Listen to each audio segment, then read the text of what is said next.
Welcome back to another episode of Rock Boys Football, continuing with our transfer portal grades, and we are taking a look at the team that has been most active in the transfer portal, and that is the Colorado Buffaloes. Obviously, Coach Prime taking over, and you're seeing a historical reworking of this program and this roster. And Coach Prime's been able to do it in the transfer portal because of how talented this transfer portal was. Again, we talk about this a lot. You look back 5 years ago, a coach wouldn't be able to do this because the talent, quite frankly, was not there in the transfer portal. In this day and age, Coach Prime has the ability to truly turn around this roster in a very quick manner.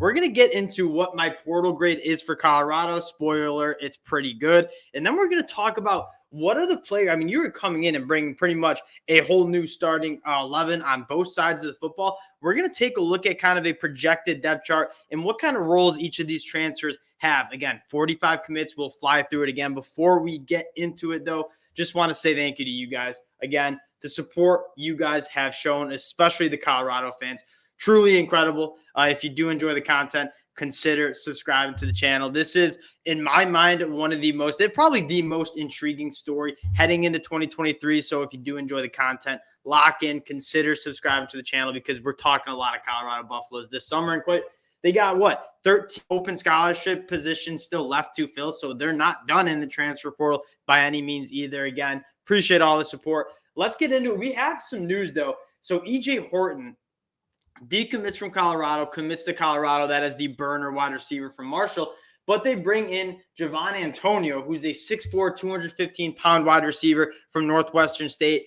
I like this addition, and quite frankly, the amount of wide receivers you're bringing in, like EJ Horton might have said, hey, I want to have a little bit more opportunity to play, go somewhere else. That happens. I think that's the first Colorado decommit in the transfer portal, which I think just shows how committed these players are to Coach Prime. You had a few guys enroll in the winter and then opt to hit the portal again, but not a lot of guys decommitting. And I think that says something to what Coach Prime brings to the table and kind of how committed these players are to turning around this program. I really like the fit with Javon Antonio, 6'4", 215 pounds. Colorado's prioritized speed. Like you see that with a guy like Jimmy Horn, Xavier Weaver. Like they want to get fast. EJ Horton was one of those guys. What they didn't have as much of from the pass catching standpoint is kind of a bigger body guy who can go up, play above the rim, and make some of those plays. And if you all have been listening to me for a while, like my analogy for a wide receiver room is kind of like a basketball team. You have guys who just do different things, right? You have the center, the guy who's going to go get the rebounds. Javon Antonio, kind of the center. He's going to be the guy in the red zone, going up when the windows are tight and making a play above the rim. You have your speedsters, you have your route runners, you have your separators. You kind of fill that in with different skill sets. That's what I think a healthy wide receiver room looks like. And I think Javon Antonio, quite frankly, leads to a little bit more of a healthier wide receiver room. So let's get into the grading. It's an A+. It's hard not to be. This Colorado team, as much as you see some haters say he's bringing in scrubs, he's bringing in guys who are washed, this team is unquestionably faster, bigger, more physical than the team was in 2022. Unquestionably about it. Am I saying they're going to be a top 5 team immediately? I'm probably not saying that. But I'm saying that this team, from a talent, from an athletic standpoint, is much, much better. And so it's really hard to knock Coach Prime. He did something that's very hard to do, and I think he executed it at a pretty high level. Again, we'll find out in the fall, but you have to be really excited if you're a Colorado fan and, quite frankly, a college football fan, because this is going to be a very, very fun story to watch over the next couple of years. Let's get into who they brought in. We're going to go all the way back into the winter portal and just talk about some of these guys that they brought in. Taj Alston, the edge from West Virginia, a starter at West Virginia, who is a guy that I really liked in 2021, kind of an off 2022 year. Is he going to start? I think he has a chance at starting, but at the very least, he's going to be a depth guy that's going to play a lot of snaps for Colorado. And on that defensive line, you want physicality and you want depth. Taj Alston brings this. Vonta Bentley, I think he's going to be a starter. He's a guy that just got phased out at Clemson. Clemson had last year 3 linebackers who are going to go in the NFL draft. Trenton Simpson won in 2023. You have 2 guys in Barry Carter and Jeremiah Trotter who might be first-round picks in 2024's NFL draft. Vonta Bentley, a damn good player, just didn't get a chance to really play. Savion Washington coming over with Kent State's head coach. He's going to be a starter. He's got the length. He was a highly coveted tackle, and it's a lot of teams wanted starting tackle. Savion Washington is going to be a starting tackle for Colorado. Shane Coates, another guy that early was brought in, dominated at Dartmouth. I think he starts on that interior defensive line. Landon, he's not 6'4", 220 anymore, by the way. Like I think he's around 280 pounds. He's a much bigger guy. Landon Beebe, starter on the interior offensive line. Deion Sanders, quarterback one, and quite frankly, I think the most important transfer. I don't think that's a crazy take, but Deion Sanders, you're seeing him get a lot of NFL draft buzz. If he lives up to that, that's how this Colorado team turns around real quickly. But you saw what Caleb Williams was able to do with that USC team last year. If you have a star quarterback that can make plays, can make everyone around him better, this team is going to turn around a lot faster than a lot of people think. Tyler Brown, an absolute house, will start on the interior offensive line. If you guys watch kind of the social media of Colorado, Tyler Brown looks like an absolute house. He looks like an NFL interior offensive lineman. Travis Hunter, cornerback one, wide receiver one, arguably the most talented player in college football. Cameron Sillman, Craig, I don't know if he'll start because you see this secondary group. That's what they've dominated in the portal in terms of the secondary. They have a plethora of guys that we'll get to that can be starters. Coach Prime wouldn't have brought him from Jackson State if he can't play. Jimmy Horn Jr., though, this is the guy that I think I'm really the most excited for. He's a stud. He played at USF. Get him the ball in space and let him go to work. Again, undersized, but speed kills at the college football level. And Jimmy Horn Jr. has not only speed, but that quick twitch ability. If you were to ask me right now who's going to lead the team in receiving yards, my pick is Jimmy Horn Jr. I can't wait to see how they use him on the offense side of the ball because I want him touching the football in all sorts of ways. So Zico, I believe they call him Sadeo Chore. I messed up the name, obviously transferred out. That sounded like they didn't agree with how he wanted it to look. He hits the portal wanting to play wide receiver. He's a talented pass catcher. I don't think he wanted to inline block for Colorado, and that was probably an area of friction.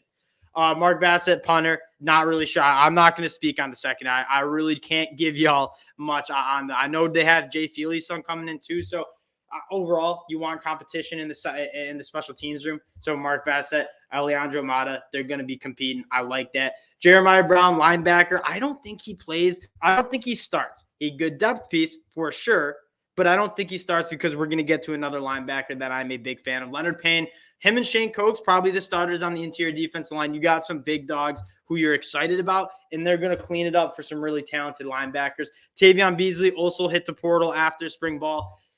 Crowded room. We said that. Secondary room was crowded. You're not going to have all of these guys stick around. Tavion Beasley coming over from Jackson State did not I just don't think he was going to play that much, quite frankly. Jace Feely, another kicker. Competition. Youssef transferred out. Miles Slusher, a guy that I'm super excited about. And we're trying to burn through these. I'm trying to give you as much context as I know about these guys after reading, after watching all the football I kind of watched. Miles Slusher, I think, is a stud. I think he's going to play. He was very productive for Arkansas. And when you have a SEC guy who's been productive for years, he's going to play a lot for Colorado in 2023. And Kavase Smoke, kind of getting thrown. He didn't enroll early. He is a bell cow. And I really like. I think it's going to be Kavase Smoke and Dylan Edwards. And Dylan Edwards, a guy that's really small for that running back spot right now as a true freshman. Burner speed. Dylan Edwards is going to play because of how fast he is. Kavase Smoke probably going to be the guy who's the bell cow unless Colorado can land Alton McCaskill too, who probably would be the best running back in that room. Taylor Upshaw transferred out, obviously a Michigan guy, know him quite well. Jordan Dominic, another guy from Arkansas, and I love it. These guys, Miles Slusher, Jordan Dominic, both are going to be starters in my opinion. And Jordan Dominic, 9.5 sacks in 2022? It's really hard to find transfer portal guys who are that good and that productive, especially at the SEC. And so Jordan Dominic coming over to Colorado, extremely excited. He's probably the guy I'm picking to lead the team in sacks, unless Savell Smalls, who we'll talk about in a little bit, can kind of turn it up. Kendrick Breedlove, don't know too much about him. Again, another talent to add to the cornerback room. If you're asking me if I think he's going to start, no. Travis Hunter, Cormani McClain, and then we'll see who kind of shakes out in that nickelback room. Really talented sec. I mean, I'm not going to go as far to say it's the no-fly zone right now. It's getting there, though, because they have absolutely crushed it in terms of getting some of these guys in the transfer portal who can play at a high level in the secondary. Demoy Kennedy, he's another guy to keep an eye on, a former top 50 dude nationally from Alabama. Didn't play much, but you don't become a top 50. After listening to so many of the 24/7 scouts and how they do the rankings, they really don't miss. Like, if you are a top 50 national player, you have traits that are going to translate. And sometimes they do miss, but they don't miss that often. And Demoy Kennedy might be a guy that just needs to play some, needs to get his feet wet a little bit. Didn't have that opportunity at Alabama, but a change of scenery, a change of voices, it kind of in your head from a coaching standpoint. Really excited about what he and Vontae Bentley can do because they're both freak athletes at that linebacker spot. Xavier Weaver, another guy I'm extremely excited about. All the attention goes to a guy like Travis Hunter and him playing wide receiver.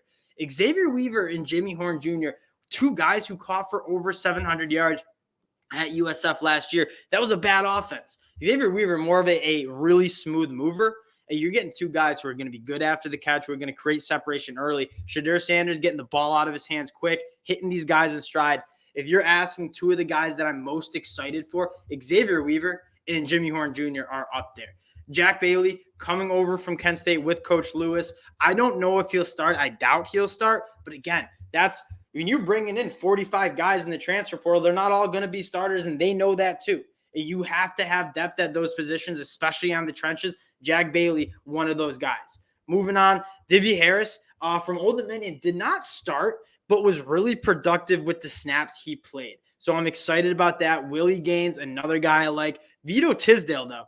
You talk about potential starters in that safety group. I think Miles Fletcher has one of those locked up. Vito Tisdale is a guy that I think might have a chance at being a starter. I really like his game, and then he got hurt. He was a guy that was slated to start for Kentucky. Anytime you can get guys who are starting caliber players from the SEC to come to a team like Colorado that just was devoid of talent, that's a big-time get. Derek McClendon, he was starting at a Florida State team that was top 10 in the country. He's another guy that I'm extremely excited about. And Brandon Gant, special teams ace. Pretty sure he's the special teams player of the year for Florida State. Not sure if he's going to be a starter for Colorado just because that secondary room is so loaded, but a depth piece and certainly a guy in special teams is going to get the job done. Chaz Wallace, another one of those Old Dominion kids who looks the part. Like, you look at him, he looks the part. I don't know if he'll start, but he's going to be a depth piece on that defensive line. That's kind of what we talked about in sense. Like, you want to get starters on that defensive line, but you're not going to get every single defensive lineman that comes in is not going to be a starter. Some of those guys are going to be depth pieces, and you need that on the defensive line. If you have a staple of guys that you can roll in, keep those bodies fresh. Chaz Wallace and Amari McNeil, I think both are kind of those guys. David Connor's an interesting one. He's more, and you look at the transfer portal and kind of different kind of guys. You have some young guys, and then you have guys like Leonard Payne who are kind of older guys, one more year of eligibility. David Connor, Jaquez Robinson, both guys who are young, who I think won't necessarily play that much early just because of how loaded those groups are. And I think you do have two starting tackles at Colorado, but are guys that you can build around. And as you go into 2024, 2025, 2026, like, those are guys who are going to be contributors for that team. And Marion Cooper, he's a guy that I think has a chance at playing. I don't know if they're going to play him in the nickel. I don't know if he's going to play outside. I think that a lot of that has to do with how much is Travis Hunter going to play on the offensive side of the ball. How much is Kamani McLean going to play as a true freshman, which I think he'll play a lot. Marion Cooper, though, he's a ball player from Florida State. And the most intriguing part about those Florida State guys is, they probably weren't going to be starters, a lot of them, maybe outside of Derek McClendon, but they were guys who played. That's a damn good Florida State roster with a lot of talent. So taking guys who are kind of marginal fringe starters and getting them into this Colorado room to get coached by one of the best to ever do it in Coach Prime, I like that. And I think those are good additions. This gets interesting. Tarvarish Dawson.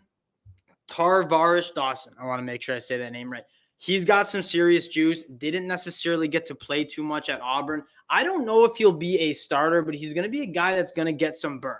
E.J. Horton obviously transfers out. Savell Small is one of the more intriguing, kind of like Demoy Kennedy, guys who are elite guys out of high school that just haven't really gotten their footing yet at the college football level. He's a really interesting guy, former 5-star. If he hits it's going to be extremely exciting. He's going to be a guy that I said Jordan Dominic could lead the team in sacks. Savell Smalls certainly could do that. And he's the guy, like, if you ask me who I'm most excited for, like, obviously Deion Sanders, obviously a guy like Travis Hunter, Savell Smalls, like, that's another 5-star talent. We go back to, you don't earn a 5-star ranking at 24/7 Sports unless you have those traits. Savell Smalls certainly has those traits. Jaden Ellis, again, one of those stopgap guys, played a lot of football, doesn't have much eligibility left. I don't know if he'll start for Colorado, but he's going to be a guy who's going to be contributing. Roderick Ward played a high level of football coming from Southern Utah.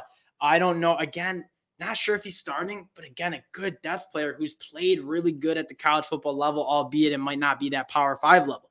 Bishop Thomas, he's going to play. I don't think he'll start, but he's going to play. You can kind of lump those guys in. Arden Walker, Jabarian Hawkins, and Bishop Thomas as guys that they're not getting the, like, that's where the haters come out. Say, oh, you're just getting the scraps. You need to have defensive linemen who are just not going to be starters, who are going to be depth guys, who are going to play some snaps, but they're not going to be the primary starters. You need that. Coach Prime saw that, and he went out and got those guys on the defensive line to fill it out. Reggie Young, I think he can compete for a starting job. He's played a lot of football. I forget where he was before Liberty, but he's a guy that's kind of been a journeyman. He's played a lot, and he's, again, another depth piece on that offensive line. And then rounding it out with Travis Jay, who, again, might be a guy that starts, I believe, 3 interceptions in his career at Florida State. Another guy that he's played football at the college football level. You know he can play at a high level. Let's see if he can kind of kick it up a notch as he gets to Colorado.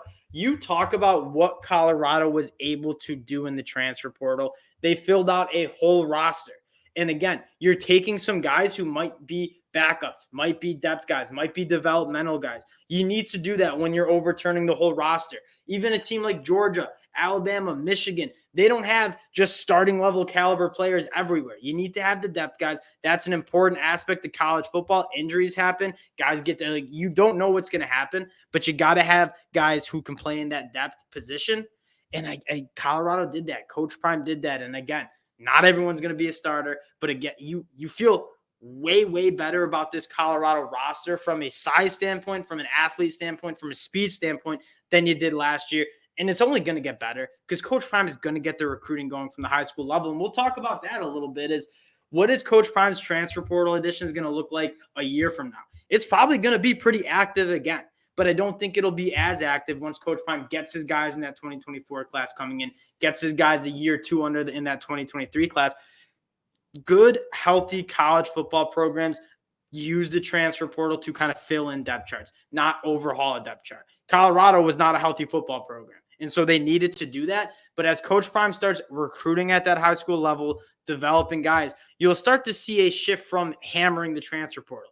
But Coach Prime might be one of those coaches that does go to the transfer portal a lot, but it's not going to be as active in year 2, in year 3, in year 4 for Coach Prime. But he did a phenomenal job, in my opinion, overhauling this roster to get it to a healthy standpoint heading into 2023. You be competitive in 2023. That's when you're going to see the high school recruiting ranks really kind of kick it up because they've had some really talented guys come to campus and take a look at Colorado, which you're not used to seeing for the last couple of years for the Colorado Buffalo. Again, wanted to keep this one short. There wasn't really a way to keep it short. Appreciate you guys checking this out. Let me know in the comment section if you're locked in here and you have some good spring intel on who is kind of making some noise. Let me know in the comment section. Appreciate you guys checking this out. If you do enjoy the content, of course, subscribe to the channel. We'll be back soon with some more Colorado Buffaloes talk, and we'll talk to y'all later.